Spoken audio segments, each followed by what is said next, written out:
Bonjour et bienvenue dans cette édition du journal. À la une de ce vendredi, le compte à rebours lancé contre le groupe rebelle du M23. Ce rebelle n'a plus que moins de 4 heures pour faire taire les armes dans la partie est de la RDC. L'ultimatum leur lancé par le chef d'État de la communauté d'Afrique et de l'Est expire déjà aujourd'hui à 18h. Nous allons revenir dans ce journal sur les grandes décisions prises au terme du mini-sommet de Luanda. Le détail dans un instant. Également au sommaire, c'est déjà demain samedi que l'on connaîtra la date exacte de la tenue de l'élection présidentielle et législative en RDC. La CENI va rendre public le calendrier électoral. L'annonce a été faite au cours des échanges entre la CENI et la société civile. Reportage à suivre dans ce journal. Mesdames et messieurs, encore une fois, bienvenue à vous si vous nous rejoignez à la radio-télévision nationale congolaise. Je le disais en titre, le compte à rebours lancé contre le groupe rebelle du M23. Ces rebelles n'ont plus que moins de 4 heures pour faire taire les armes dans la partie est de la RDC. L'ultimatum leur lancé par le chef d'État de la communauté d'Afrique de l'Est expire déjà aujourd'hui à 18h. Nous revenons dans ce journal sur les grandes décisions prises au terme du mini-sommet de Luanda tenu dernièrement en Angola. Jusqu'à Koussema pour plus de précision.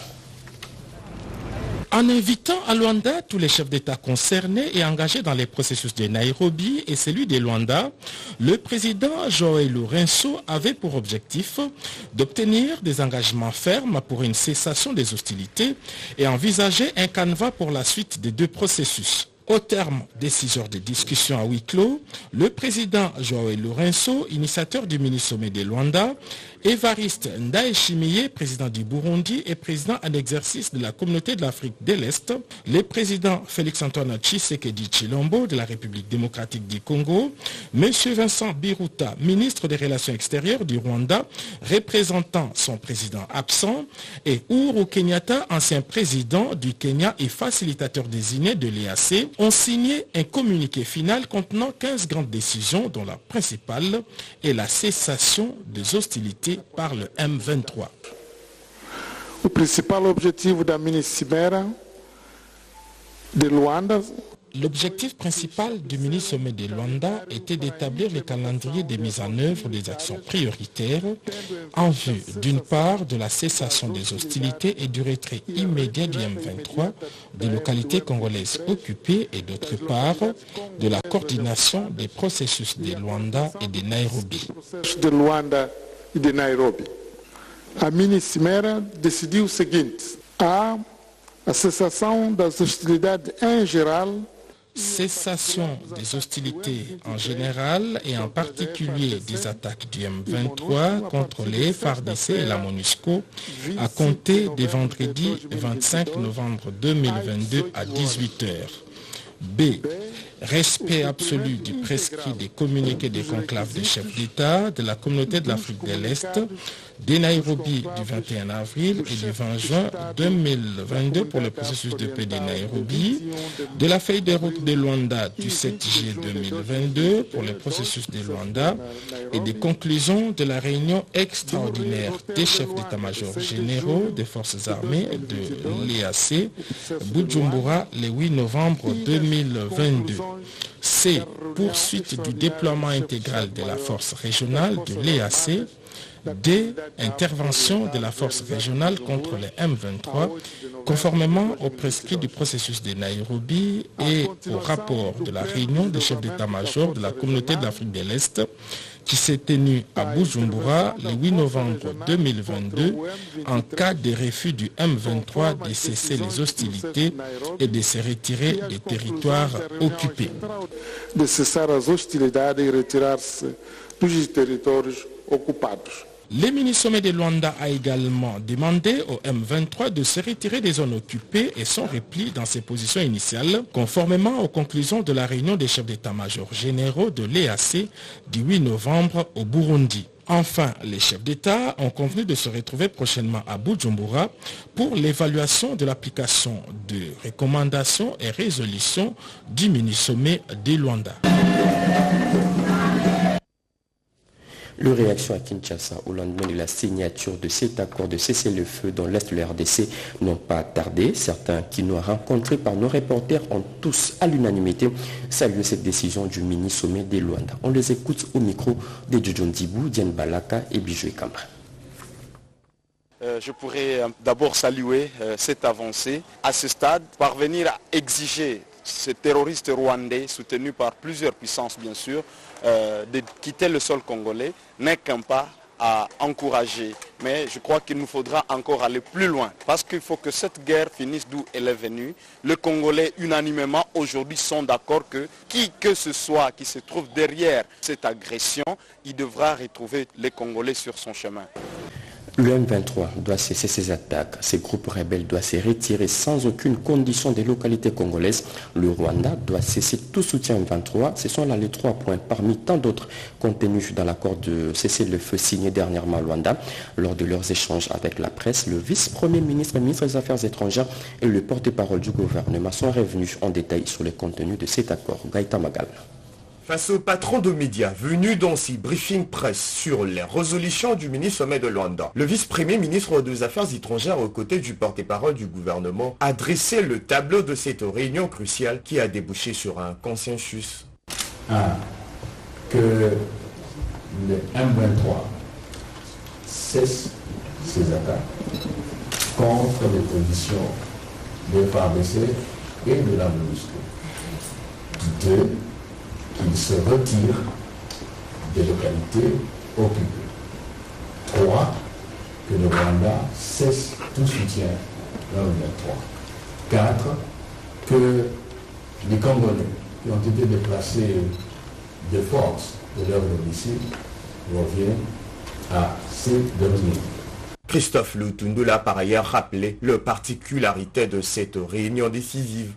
C'est la première fois que les deux médiations, que les deux processus se rejoignent et qu'on dégage une perspective commune en termes de ce qu'il faut faire. Dans son argumentaire, le ministre de la Communication et Médias a salué les avancées diplomatiques significatives, notamment la position du gouvernement américain et le Parlement européen qui ont appelé le Rwanda à cesser de soutenir le terroriste M23. Qu'est-ce que ça signifie concrètement? Je ne suis pas militaire, mais je crois qu'on vous met dans un camp, il y a des personnes qui sont habilitées qui viennent, on vous désarme, on vous identifie. Comme le Rwanda sait qu'il a ces éléments là-bas et que ces éléments ne peuvent en aucun cas rester là, ils vont repartir. Le vice-premier ministre en charge des affaires étrangères a réaffirmé la position du gouvernement RD congolais de ne pas prendre part à un quelconque dialogue avec le terroriste M23 parrainé par le Rwanda. Vous n'allez pas déplacer de la Guinée, vous n'allez pas déplacer ni Goma. On n'a plus besoin de chefs d'État conquérants. Merci. Sécurité toujours, restons vigilants. C'est le maître mot recommandé par le Premier ministre à tous les Congolais face à l'agression rwandaise, Jean-Michel Samaloukonde, qui présidait la réunion d'évaluation de la situation sécuritaire dans les zones confrontées aux conflits armés, a aussi promis de tout mettre en œuvre pour assister en urgence les 3000 compatriotes déplacés du Nord Kivu. C'est un reportage de Patito Ndwango, Julien Piana et bienvenue le Sala. La situation sécuritaire et humanitaire dans les zones confrontées aux conflits armés, une préoccupation pour le chef de l'État Félix-Antoine Tshisekedi Tshilombo. Sur son instruction, le Premier ministre Jean-Michel Samaloukonde Kyenge a réuni quelques ministres sectoriels, les autorités de la police nationale congolaise comme de l'armée, ainsi que les services connexes pour une évaluation. Pour le ministre Patrick Mouyaya de la communication et médias porte-parole du gouvernement, plus de 300 000 Congolais vivent dans des conditions difficiles, d'où il faut agir en urgence pour répondre à leurs besoins. C'est dans la suite, comme vous le savez, depuis plusieurs jours, le Premier ministre a reçu l'habilitation du commandant suprême de tenir de réunions de sécurité pour faire le suivi de manière régulière de la situation sur le terrain.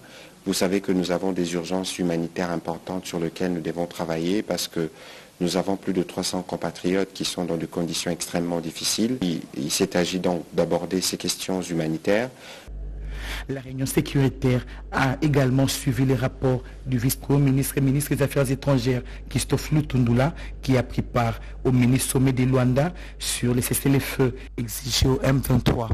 Vous avez tous suivi le communiqué avec des engagements fermes et un calendrier assorti pour permettre de donner une vue à l'issue de toute cette situation qui est à l'est de la République démocratique du Congo.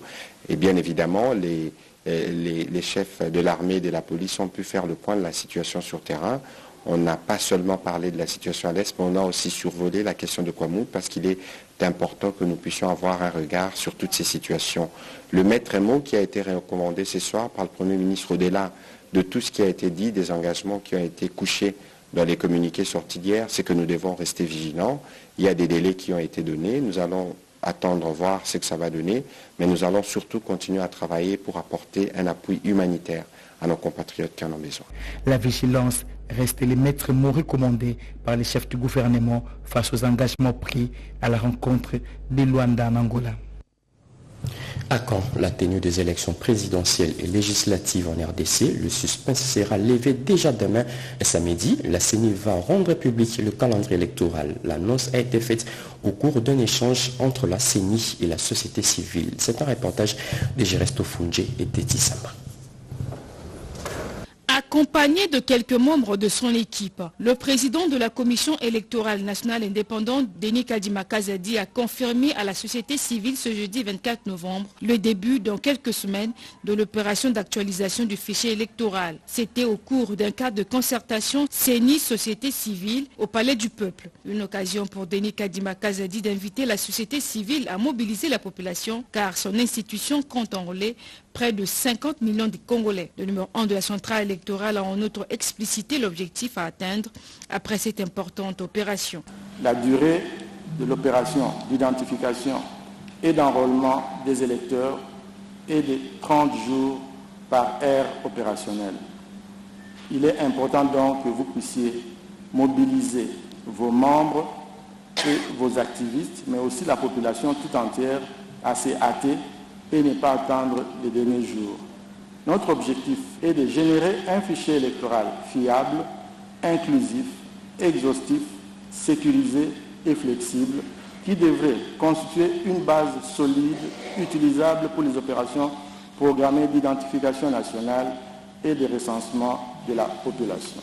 Pour sa part, le deuxième vice-président Didi Manaralinga a affirmé clairement que la CENI avance vers l'organisation des élections générales l'an prochain. Dans la foulée, l'assistance a eu droit à une séquence de présentation du kit d'identification d'enrôlement des électeurs, couplée d'une démonstration des simulations d'enregistrement. Ajoutez à cela la projection du clip d'une chanson « Allons tous nous enrôler » réalisée par quelques artistes congolais.